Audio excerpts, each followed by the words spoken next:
Hello, I'm Clint Walker, and this is Real Estate Appraiser Secrets. And today we're going to answer the question, how do appraisers choose comps on unique or complex properties?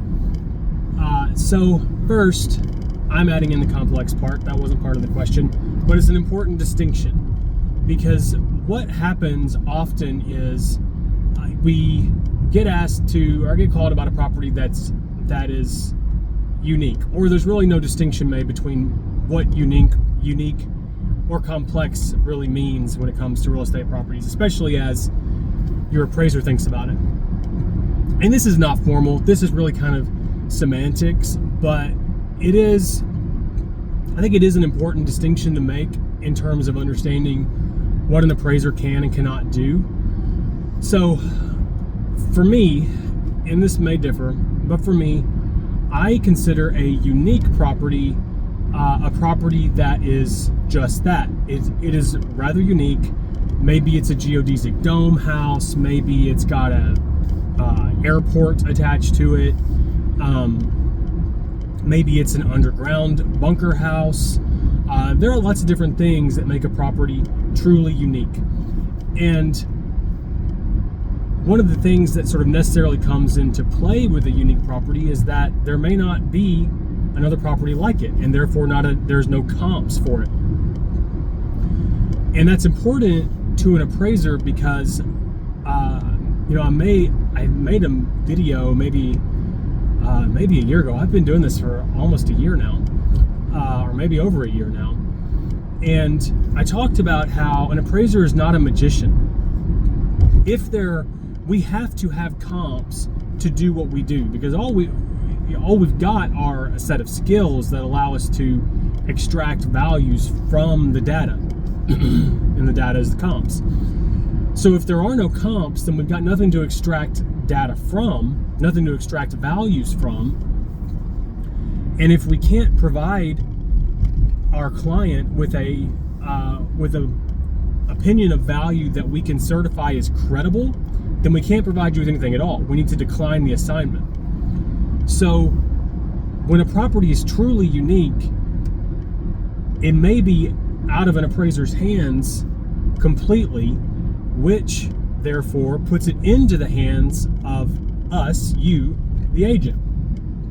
It's on you then to put that house on the market, advertise it to the best of your ability, and see what you can get a buyer to pay for it.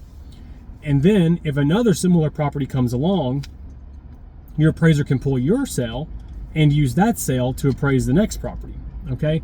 But the first one is not something, the first of its kind is not something we can typically do in a credible way. Now maybe your appraiser can devise some way to give you a credible opinion without comps. There are other approaches to value that we can use, like the cost approach. But that would all sort of need to be discussed. And the cost approach is really because it uses the cost of the property and not necessarily what we can prove buyers have paid for the property. Not necessarily the greatest indicator of value, simply because it's not answering the question, will a buyer buy this house at all? Okay. Excuse me. Also, as sort of an addendum to that, if you're in this situation with the unique property and you're putting it on the market to, the first of its kind, you're going to market it and see what a buyer out there will pay for it.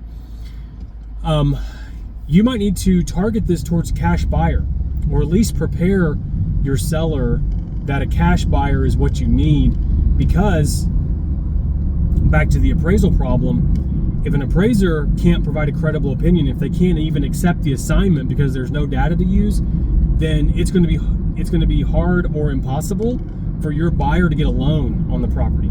Okay, so we can't do your pre-listing appraisal, and then we can't do the lender's appraisal. That means no loan happens. So just sort of bear that in mind when the property is truly unique. Which again, that's your,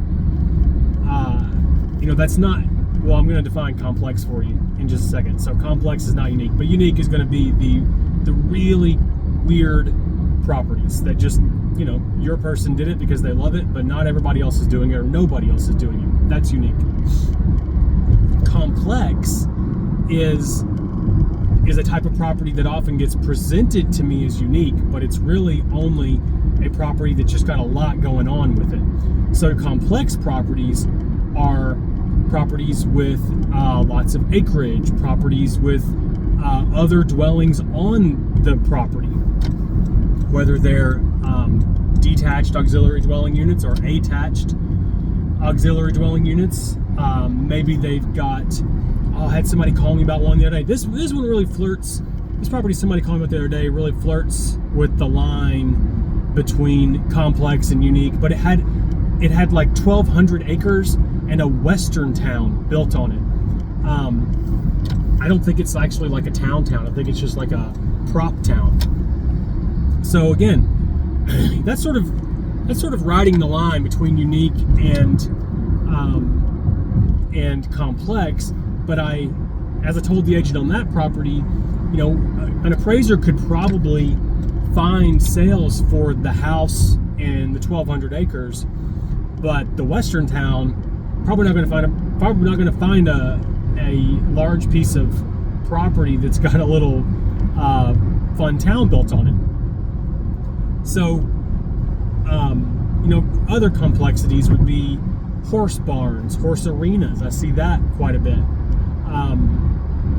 What else? I mean, sometimes you just add all these things together. So you got acreage plus a pool plus a barn plus an arena, and maybe you've got I see people put really elaborate shops on properties plus an auxiliary dwelling unit. That when you look at it all together, as an agent, you might think this is unique because most things don't have all of these things.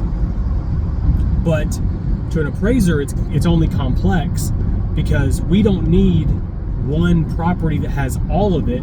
We only need to be able to find properties that have some of it, and then we can mash them all together or separate them all out, however you want to look at it, and extract these little individual value components. And using our appraisal software and the grid with the way it's set up, we can add and subtract all these elements of value to come up with one value for your property. So that's sort of how it happens. Now, it's also maybe interesting that unique properties might result in us not being able to do an appraisal at all, which saves you an appraisal fee.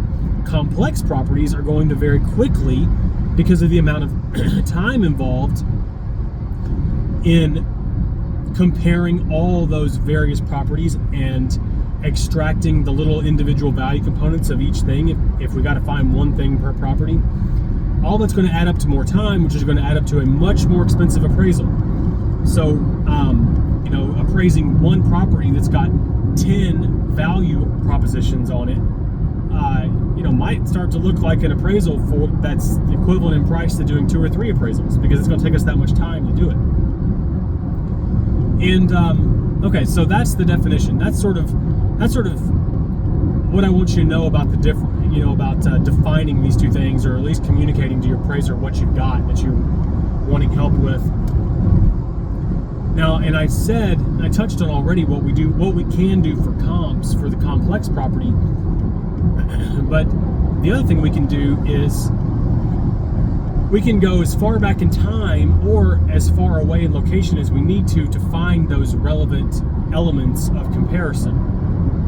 So, you've got this elaborate shop, and we have to go 20 miles away to find another property with 5 acres and a shop. We can do that.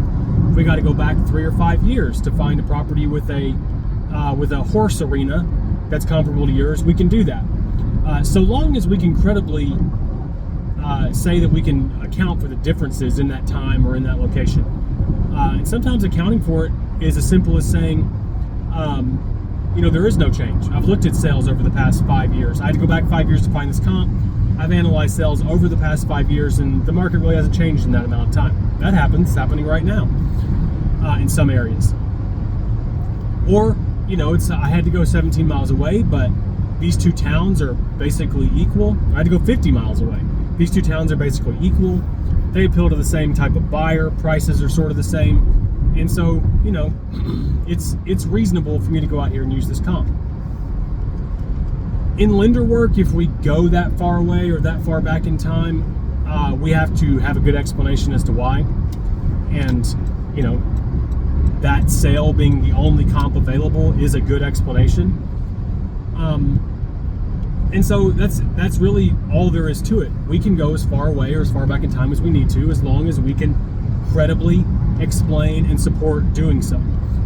Now, as agents, I would warn you, it sounds simple when I'm explaining it, but supporting all the reasoning for doing that gets very complicated very quickly. And you talk to any appraiser about this, and they'll quickly start venting about how, we can do that, but we basically start having to do tiny little individual appraisals inside of the report for all these various differences. And it's true, it just takes so much more time. As an agent, if you start encountering these things, as your listing starts to present itself to you as more and more complex, these are really red flags that you need to talk to your seller about getting an appraisal on the property beforehand. That's my recommendation, at least.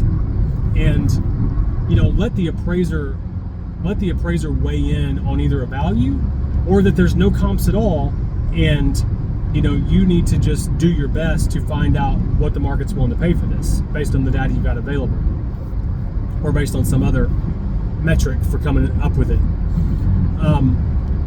But especially as agents, we like to use price per square foot,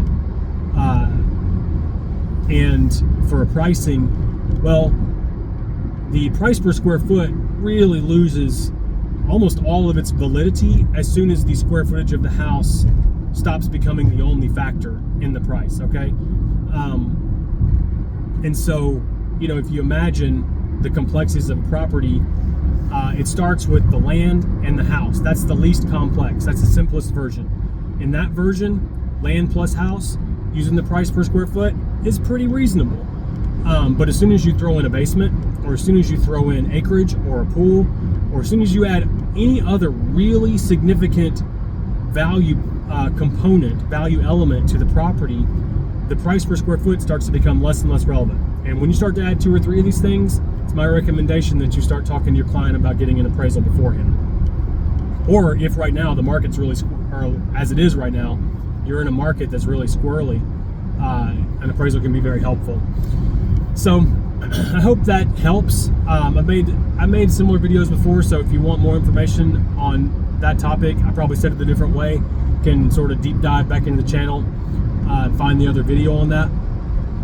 If we can help you with professional measurements or pre-listing appraisals on your complex properties, or a consultation, you can find me at appraiserpool.com. I appreciate you listening as always, and I will catch you next week.